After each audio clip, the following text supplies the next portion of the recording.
Welcome to the Fit Dad Nation podcast, forging strong fathers and raising a stronger generation.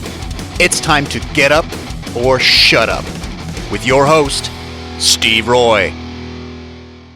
Hey guys, this is Steve Roy, host of the Fit Dad Nation podcast. Welcome to the show. Thanks for listening. So before I jump into what I want to talk about today, I just want to take a moment. I'm going to invite every dad who's listening right now, if you're ready to start reclaiming your health and your fitness and start basically taking back your life, and I can tell you from firsthand experience that I went through a very tough time. My health was a mess. I was a mess. And I turned to fitness as a way to get my health and ultimately my life back. And so I created a couple of groups, and one of them is a private Facebook group called the Fit Dad Base Camp. It's a free group. We do a lot of stuff in there, and it's a great place for you if you're looking to kind of get back on the right track. So you can find that at fitdadnation.com/community.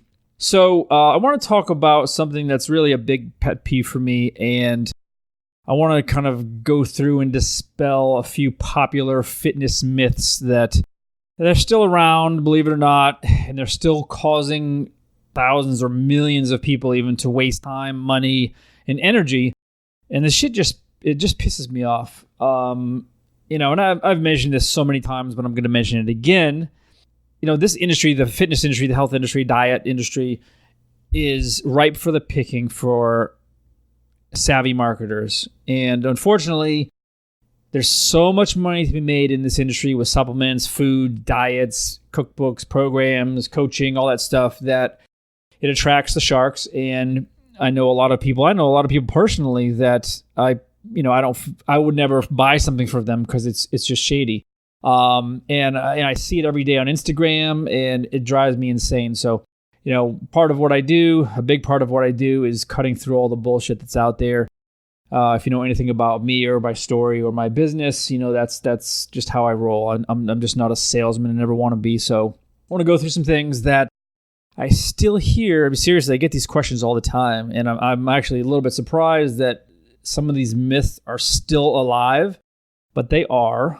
So let me start with a big one here, and I get this a lot, and people always, people want to, when they come to me or they come to a coach, or when you are looking to get back in shape, the first thing that comes to mind is I want to lose weight. All right.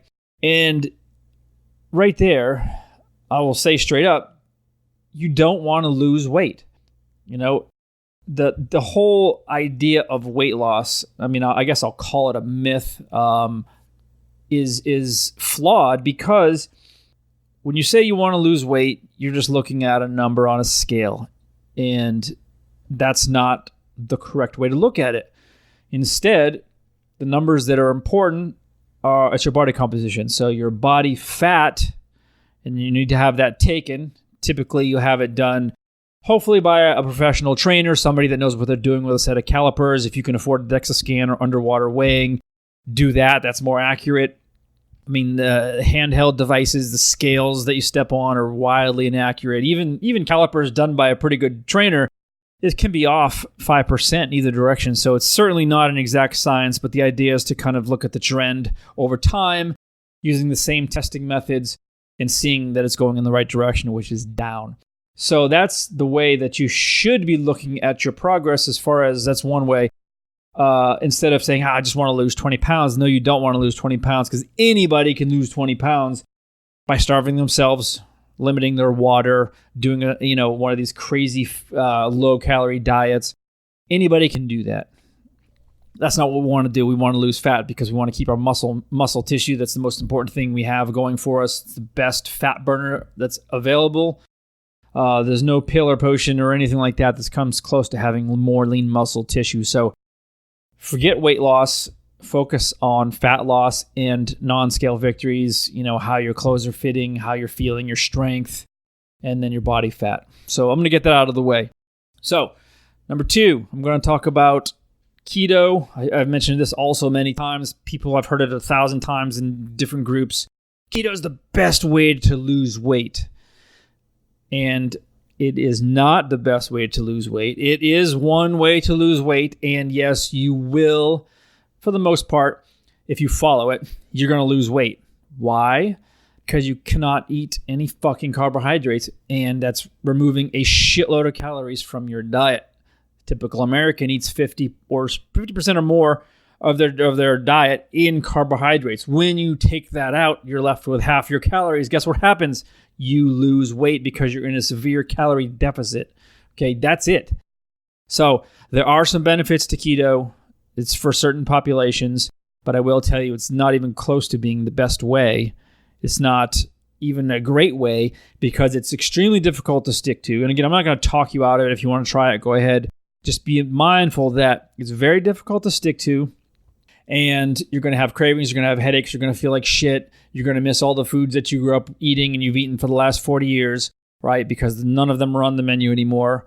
And now you're eating a ton of fat and a ton of protein and you're trying to figure out, well, this sucks. Can I live like this? And the answer is no for most people. If you can stick with it, and people do, great. I mean, sure, it does have health benefits if you can stick with it, if you can sustain it, but it's not even close to being the best way. There really is no quote unquote best way to lose weight or fat. That's a very personal thing, and there's a million ways to do it, but keto is not the answer.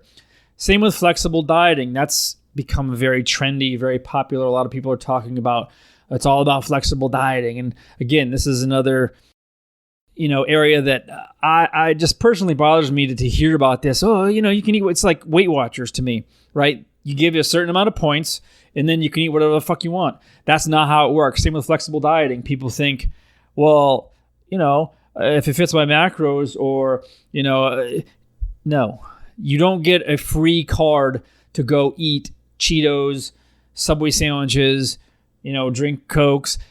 That's not what flexible dieting is about.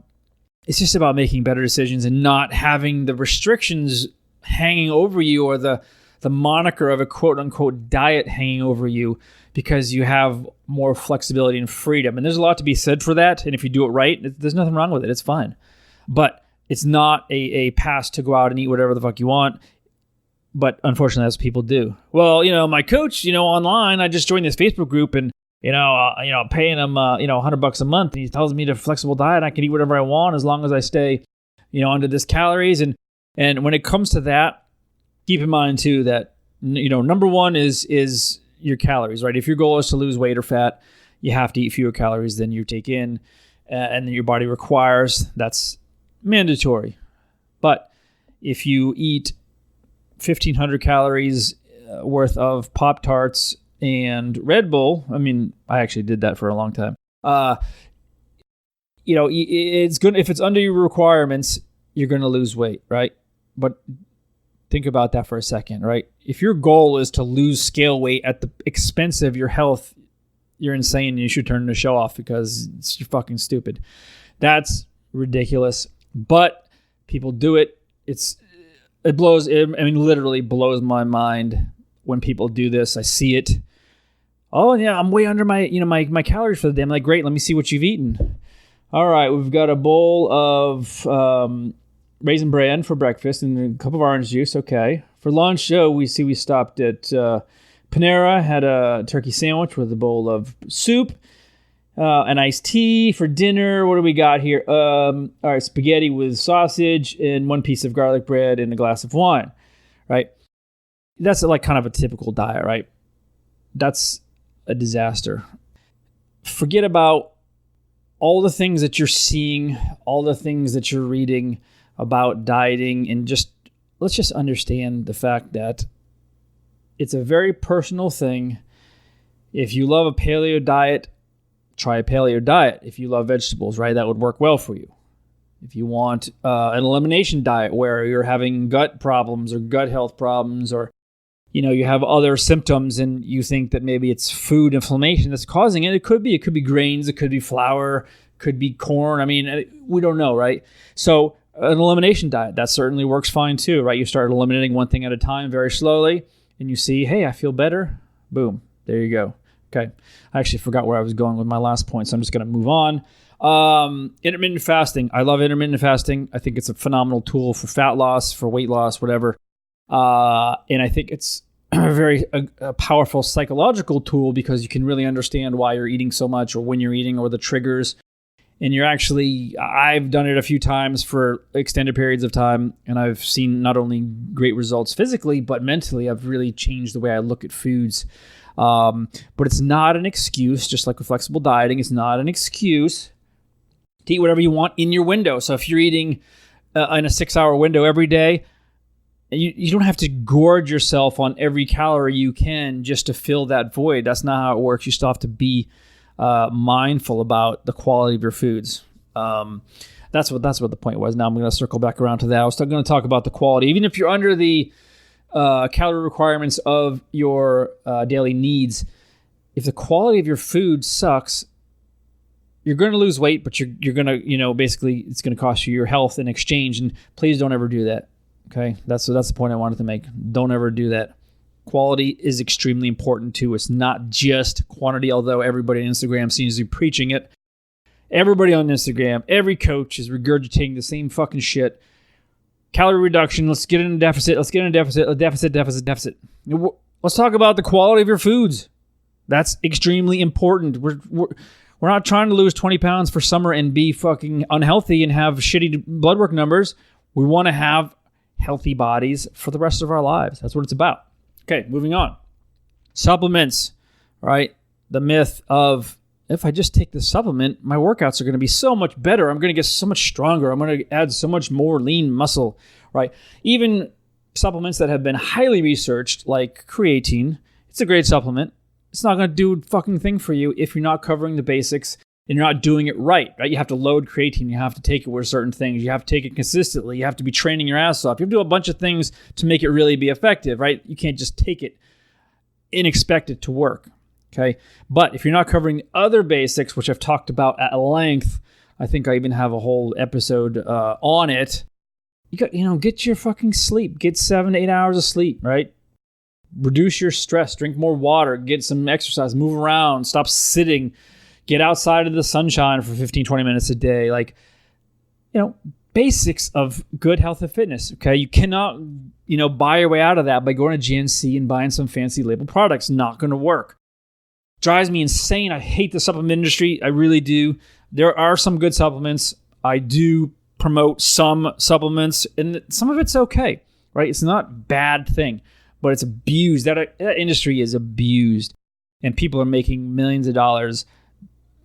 Billions. The industry is billions of dollars on unsuspecting people trying to buy supplements they think are going to help. I just saw this text message the other day it was a text exchange between my girlfriend and a friend of hers who sent her this picture of this collagen cream and said, "Oh, my friend swears by this stuff. I'm going to buy it. It's going to help me lose weight," although I really have no idea what it is, what it does.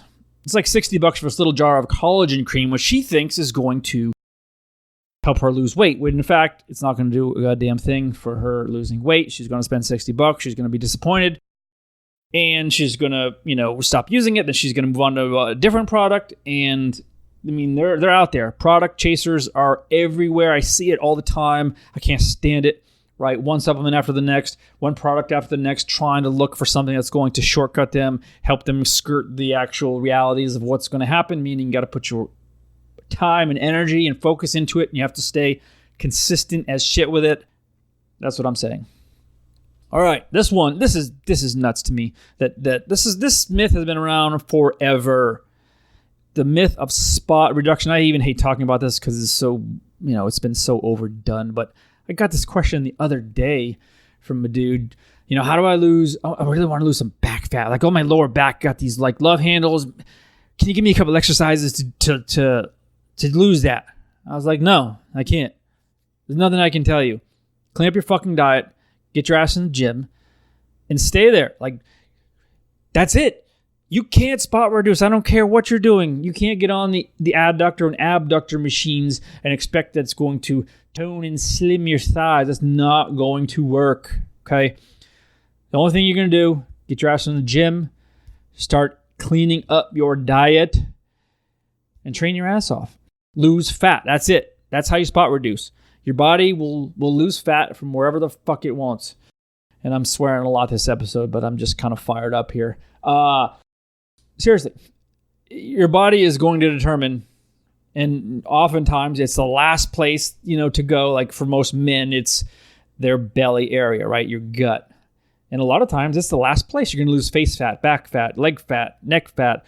Then after you finally lose enough weight, your stomach will start to recede, right? And guess what happens when you start putting weight back on? It's the first place to come back on. It's just how shit works usually. But anyway, if you want to spot reduce, you can't. Don't try. Please stop doing that. Just get into the gym, clean up your diet, and start losing fat. Fitness gadgets. The myth that you can buy a product at Dick's Sporting Goods or Target or Walmart or wherever, and it's going to help you attain results faster. No. Toner belts. I just saw a toner belt at, where was it? TJ Maxx, I guess, one of those stores. Marshall's, one of those. They have a little, we'll call it a fitness section. There's a couple of pieces of shit, fitness product that they sell for like $10. There's usually a sauna suit in there, some kind of shake weight type of gimmicky thing, and then these slimming toner belts where you can melt the fat away by just wearing it, right? Absolutely not. You don't need a goddamn thing. There are no gimmicky things. I mean, there's a million of them. It's an easy market to sell, right? Especially there's a big wave of mobility tools that are out there. And I'm not saying they're bad. I'm saying that companies are taking advantage of it. There's 1,000,001 different types of rollers, balls, foam rollers. Anything you can think of to press on your muscles. And, I'm not saying those are bad because, I'm all for mobility, but a lot of that stuff is seriously unnecessary. And some of it is just pure crap. So all you really need, to be honest, is your body. Okay. You can get yourself into phenomenal shape using nothing but your body, push, pull, squat, that's it. But weights, just regular weights, dumbbells, kettlebells, whatever, barbells. It's really all you need. I would really, really seriously try to steer clear. Plus, most of those things are ungodly expensive, just a complete waste of money. I've also heard this, and this is kind of nuts to me too, but people, the myth of thinking that if you can't dedicate yourself to your workout, meaning, go show up to the gym, spend your, hour in the gym and blah, blah, blah, that it's not worth it. And I would argue that that's wrong. I really believe that something's better than nothing. And, are you going to do a lot? No. You burn a few calories, you do a few reps, but the bigger thing, I think, it's building habits, right? You're showing up, you're doing some work every day, and that's a lot more than either you were doing, and it's a lot more than most people are doing. So, I want to also talk about cardio as the solution. People still think that cardio is the best way to lose weight, or we'll call it lose fat, right? And this is wrong. So, seriously, go into any gym across this entire country and you'll see the treadmills, ellipticals, they're full of people jogging, walking, running. And I'm not saying there's anything wrong with that. I personally hate running, but if you love running, run. It's good. First of all, cardio is fine. It's good. It's good for you. It's good for your heart. It's good for your overall health. There's nothing wrong with it. But I will tell you that if your main goal is fat loss, if you don't have a need to change your blood work numbers, you're not you haven't come back from your doctor and he said you need to get your numbers down or you're going to die. If your main goal is fat loss, which a lot of you listening, that's your main goal. Most of you listening here are dads in your 30s and 40s. You want to lose fat and you want to get a little bit more muscular, right? And that's kind of it. If that's your goal, sitting on a cardio machine, walking, running, blah, blah, blah, is a waste of your time. And seriously, it is a waste of your time. There are far more effective ways to spend it, right? We as dads, one thing we're always short on is time. Money too, of course, but time. I've heard it a million times. I don't have enough time to work out. I just can't fit it in my schedule. Yet here you are trying to make it to the gym a couple times a week to run on a treadmill for 45 minutes or an hour. Instead, I would say two things. One, clean up your diet, because that's the best, and that's really the best way to start losing the fat that you want, is to really revamp your diet. Get rid of all the garbage, processed, packaged, junky foods, sugars, refined, all that garbage. Just get rid of it. Clean up your diet. Eat more fruits and vegetables, right? Lean meats. I mean, just use your head. Okay, that's the first thing you should do when your goal is to lose fat. It's not jumping on a treadmill. Secondly, you can get a far better workout in 15 minutes of some kind of interval circuit, Tabata, whatever the fuck you call it, AMRAP, whatever. I mean, I use a bunch of different formats myself. You're gonna get so much better of a workout, and you're gonna burn more calories in the long run. So I actually want to talk about that next. It's this myth of the fat burning zone, which yes is still alive. It's fucking stupid. So here's the deal with the fat burning zone. It's been around again since like Nautilus machines were out, and we had those ancient treadmills with those little diagrams on them, and I still see them on treadmills today, and people still think that they have to be in a fat burning zone to burn fat. And so the idea behind it is when you're in a certain zone, which usually happens at a lower to moderate pace on a treadmill, let's call it, you're burning a higher percentage of calories from fat. And while this may be true, who fucking cares? It doesn't matter, because you're not burning enough calories. It's a waste of your time. Instead, let's do it this way. Ramp up your workouts, crank up your intensity, and burn way more calories, right? Does it matter if you burn a slightly higher percentage from fat if you're only burning, let's call it 150 calories? Or would you rather burn 450 calories and some of it, a little bit more, is from carbohydrate, right? Who cares? Plus, the bigger benefit too is, and this has been kind of back and forth as far as how effective this is, but it is a thing, EPOC, which is, I can't even fucking think what it stands for right now. Excess post-oxygen, exercise, post-oxygen consumption. I think that's what it stands for. I'm not looking at it, but anyway, what that means is you're burning more calories at rest after an intense workout. You're not going to get that with any kind of slow workout, some kind of fat burning zone workout. That's not going to happen. Instead, when you're hitting it hard and fast and your heart rate's up, your heart rate's down, your heart rate's up, your heart rate's down, you're using all the muscles in your body, you're sweating, you're working your ass off, right? After that, yes, that's when your metabolism is raised. You're going to burn more calories at rest, which is exactly what that means. And maybe it's for an extra day, half a day and a half, whatever. Anyway, you're going to be that's your goal, right? You want to burn more calories, right? If you're trying to be in a deficit, if you're trying to lose weight, lose fat, you need to be in a deficit. So burning more calories just makes sense. Okay. Let's talk about machines. People still believe that machines are safer than free weights. And I will say that for a certain population, like people with injuries, rehabbing stuff, or the elderly folks, yeah, sure, maybe that makes more sense. But I'd argue that using free weights is much safer, because what you're doing is you're building more tendon, ligament, joint strength. You're working in multiple planes of motion. You're recruiting more muscle fibers during the workout, during the specific exercise, right? I don't like machines for one reason, is they work in a fixed line. I mean, cable machines are a little bit different, but like free motion cable machines, but our bodies don't move in a fixed line. Like, for example, a Smith machine, I hate that thing because it just moves up and down, right? People squatting on it, benching on it, overhead pressing on it. Your body isn't built to come work in that exact fixed line. I think over time, it causes more problems than actually does good.